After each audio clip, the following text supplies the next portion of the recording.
Hello Ananya. Hi sir. আচ্ছা অনন্যা, আমাদের Google ড্রাইভের মেমোরি পুরোপুরি ভর্তি হয়ে গেলে আমরা সেটাকে কিভাবে খালি করব? এর জন্য আমাদের গুগল ওপেন করতে হবে, এরপর সার্চ করতে হবে takeoutgoogle.com।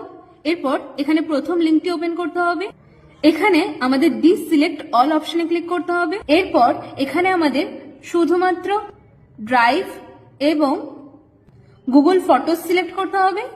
এরপর নিচে আমাদের নেক্সট স্টেপ অপশনে ক্লিক করতে হবে, এখানে আমাদের সেন্ড ডাউনলোড লিংক ভায়া ইমেল সিলেক্ট করতে হবে।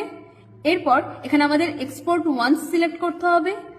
এরপর নিচে আমাদের ক্রিয়েট এক্সপোর্ট অপশনে ক্লিক করতে হবে। তাহলেই আমাদের গুগল ড্রাইভে থাকা সমস্ত ফাইলগুলির ডাউনলোড লিংক আমাদের মেলে চলে আসবে। মেল থেকে আমরা সমস্ত ফাইল সহজেই ডাউনলোড করতে পারবো।